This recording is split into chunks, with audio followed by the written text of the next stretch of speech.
The views and opinions expressed in The Fact Is with Hollis Grant are those of Hollis Grant and do not necessarily reflect the official policy or position of Droids Canada Network. Droids Canada Network does not take responsibility for any content or position produced by Hollis Grant and his show.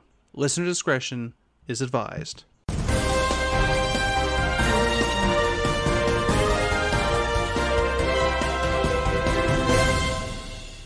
Good morning, good afternoon, and good evening. Thank you for tuning in to another edition of The Fact Is. I am your host, Hollis Grant. Today we are talking about racism. Racism happens to be the buzzword of late of the last 15 years. Racism and racist has been thrown around at every chance one can have. Many an actor or sports icon, politician has been accused of a racist. What is a racist? What is racism? And today we're going to focus in on one particular definition of racism. We're going to zero in the province of Ontario in Canada, and we're going to talk about how the government, the Conservative government, equivalent of a Republican government, are making strides to stamp out and eradicate racism in schools. But we'll start off and take a look at the definition of racism. We're going to use the Oxford reference, oxfordreference.com. The inability or refusal to recognize the rights, needs, dignity, or value of people of particular races or geographical origins. More widely, the devaluation of various traits of characters or intelligence as, quote, typical or particular people. The category of race may itself be challenged as implying an inference from trivial, superficial differences or appearances to allegedly significant underlying differences of nature. Increasingly, evolutionary evidence suggests that the dispersal of one original people into different geographical locations is a relatively recent and genetically insignificant matter. Now, we're going to look at what are some examples of racism. So, we can play a little game, and I welcome you to play along as you listen. And type into Google a subject or an object, followed by is racist. So, for instance, are cars racist? I typed that into Google, and I was pleased to find out that the racism of technology and why driverless cars could be racist. I'm taken from an article from The Guardian, Guardian.com. Guardian is a newspaper in England, a reputable newspaper. Nonetheless, this particular article goes on to say that machines will have a hard time distinguishing black, and they might not be able to find black drivers against the black asphalt.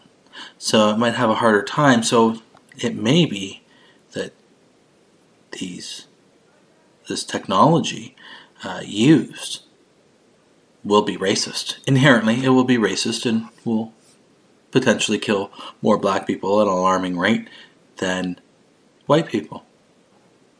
Next, we're going to take a look at, is the air racist?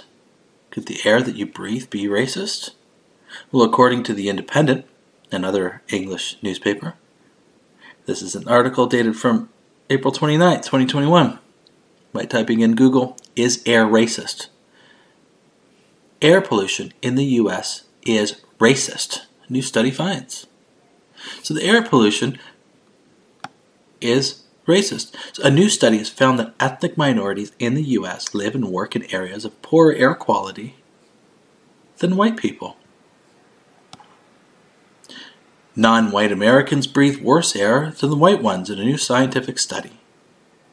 Ethnic minority communities in the U.S., including Black, Hispanic, and Asian, suffer higher exposure from nearly all sources of air pollution, including roads, building sites, factories, and even restaurants, according to the Journal of Science Advances. So you're thinking that how could that be? There's plenty of poor white neighborhoods that were not included, mainly looking towards Virginia and West Virginia, a lot of coal miners. Coal creates a lot of pollution, a lot of toxic waste coming out. Anytime that you're digging for coal, there is a hazardous byproduct. Now, moving on in the Google game, we're looking at, is fire racist? Can fire be racist? And yes, because racism fuels wildfire. An article from WCLP, the Western Center on Law and Poverty, dated September 18th, 2020. California is burning out of control in part because of racism towards indigenous people and practices. We can't afford to continue this way. At the beginning of the month, the Trump administration issued a memo to stop diversity training for federal agencies, and the administration called lessons about America's history of racism, quote, anti-American propaganda. This week, the president came to California where millions of acres burn out of control in part due to a legacy of racism. Climate change is undoubtedly playing a role in the increasing intensity of the fire season, but wildfires were a part of the Californian landscape before our human consumption. Footprint got so out of control, the pathway from a dystopian America is to look ourselves in the eye, see who we really are, and move forward. And the article continues to go on about the wildfires. Yes, California does have a high wildfire population. One thing that was very fascinating during the Trump administration, he was looking at ways to get the wildfires under control. See, California has passed a lot of state laws that allow or stop ground clearance. So as the seasons change and leaves fall on the ground and that is no longer cleared up, it becomes a fire hazard and it burns. There's so much environmental protection in the state of California that forest rangers can't go in and clean up and take out and take precautions against stopping these wildfires. So one way that a lot of wilderness or wildlife management would be to go in and do a burn, clear cut some land, burn off some land to maintain the forest to ensure that it does not get out of control. That does not happen in California, and that is one of the reasons why these large wildfires happen. So as more and more rules and regulations come down, where if a tree falls, you must leave it and leave it the way that nature intended, the greater the wildfires are. Example, British Columbia, and as late, Alberta. Under the NDP government, rules and regulations on the environment, more bills were passed and less maintaining of the forest. Proper forest management does take care of this, and you don't see wildfires in other states that don't have as much strict control on the environment. So next, is water racist? And yes, according to the Center of American Progress, the AmericanProgress.org, from February 3rd, 2016, Protecting America from Racism in the Water. Last month, Michigan Governor Rick Snyder delivered his 5th State of the State address, in a ceremonious speech that typically presents the governor's legislative priorities and vision for the year ahead. But instead of talking about pressing priorities, such as the need to reform the state's public education system and improve its job market or invest in infrastructure, Governor Snyder was forced to apologize for his government's failure to provide clean and safe water to the people of Flint, which was a terrible disaster. Nonetheless, the article further goes on to blame the cause of this was not government, but racism. Carrying on, another object, roads. Are roads racist? According to one Democrat, roads are racist. Roads have a history of racism. The Transportation Secretary, Pete Buttigieg, claimed there, quote, is racism physically built into the United States highway system. That's from an article from Forbes, April 12th, 2021. NPR.org, a brief history of how racism shaped interstate highways.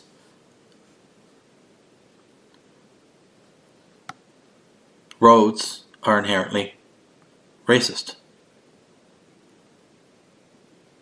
I'll go on record to say that roads are extremely racist. When you take an asphalt road, it's often black.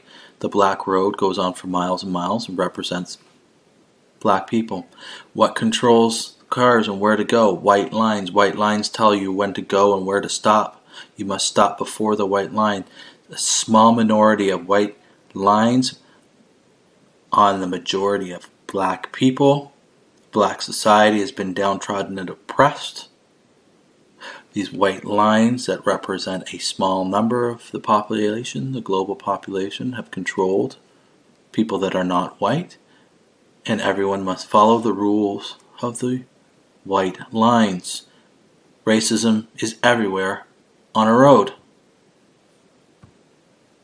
Taking American presidents, one at random, was Theodore Roosevelt a racist? Theodore Roosevelt. Teddy Roosevelt's racist and progressive legacy. An article from NBC News, July 20, 2020. Another search that we looked at was food. Is food racist? BusinessInsider.com from October 30th, 2020. Hidden racism in your supermarket's ethnic food aisle. Food is racist. So why are we talking about all these examples of racism that's flooded our world? Well, the last bastion of pure science, mathematics. Is mathematics racist? The Ontario government has said yes, mathematics itself is racist. I'll read from their website, which I must state is now removed. In fact, the delay for this episode was due to this particular website. But I'm glad that we've had the opportunity to screenshot, tweet out on our Twitter, that is at Show Hollis, and we'll send out what the Conservatives removed from their website. This is what is going to be taught in grade 9 mathematics, the mathematic curriculum. Taken from the screenshot, an equitable mathematics curriculum recognizes that mathematics can be subjective. Mathematics is often positioned as an objective and pure discipline. However, the content and the context in which it is taught, the mathematicians who are celebrated, and the importance that is placed upon mathematics by society are subjective. Mathematics has been used to normalize racism and marginalization of non-Eurocentric mathematical knowledges. And a decolonial, anti-racist approach to mathematics education makes visible its historical roots and social constructions. The Ontario Grade 9 Mathematics curriculum emphasizes the need to recognize and challenge systems of power and privilege, both inside and outside the classroom, in order to eliminate systemic barriers and to serve students belonging to groups that have been historically disadvantaged and underserved in mathematics education. Now, algebra is taught in school, high school, in university, and that's not from Europe. So you see, it wasn't the Europeans that came up with algebra. It wasn't the Greeks. The Greeks did give us some great equations, Pythagorean theorem, but it wasn't the Greeks that gave us algebra. You see, it was the Arabs. During what was considered, historians would consider during the Islamic Golden Age, where Islam spread all across North Africa, they did bring their knowledge of algebra. And the buildings that they created were phenomenal. Works of art. The Moors building in Spain. Some fine examples of great Arab culture. More importantly, allowed algebra to flow into Europe. Symbols, for instance, are also come from different areas of the world. So when we say the number zero concept of nothing, every culture throughout the world eventually came up with the concept of nothing. The Mayans came up with the concept around 480, but that goes back even further. Sumerians had the concept of zero. But the symbol, the O, the circle of nothingness, or the infinity of it, is not a European symbol. You see, it was the Chinese that came up with the concept and started using that particular symbol, and eventually made its way throughout the world and became commonplace. So mathematics, if you're looking at symbols and formulas and equations, it's made up of all different mosaics. But to suggest that 2 plus 2 is 5 is asinine. But going into the 2 plus 2 is 5, the book 1984 from George Orwell used the same equation. Reading from the book, in the end, the party would announce that 2 and 2 made 5, and you would have to believe it. It was inevitable that they should make that claim sooner or later. The logic of their position demanded it, not merely the validity of experience, but the very existence of external reality was tactically denied by their philosophy. The heresy of heresies was common sense. And what was terrifying was not that they would kill you for thinking otherwise, but that they might be right. For, after all, how do we know that 2 and 2 make 4, or that the force of gravity works, or that the past is unchangeable, if both the past and the external world exist only in the mind, and if the mind itself is controllable, what then? So as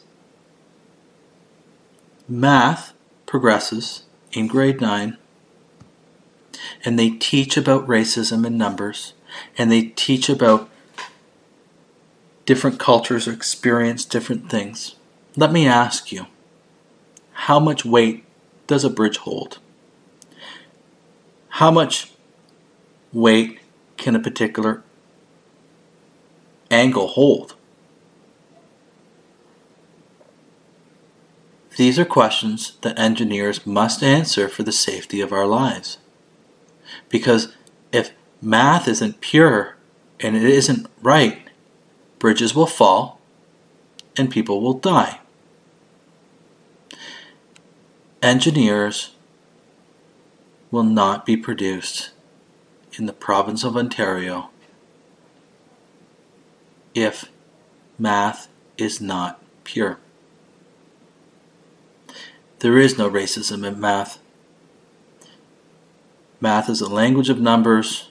Math is facts and nothing more.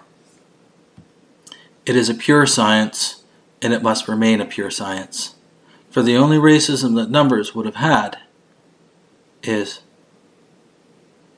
how many slaves did a landowner own? And by using that logic and saying that math is racist because math was used to calculate how many slaves a person owned, is dangerous territory for government to get into. Not everything in life is political in nature. Not everything in life needs to be restored. Math is pure and should be treated as such. I'd like to thank you for listening to this week. To The Fact Is, I'm your host, Hollis Grant, and we'll see you next week.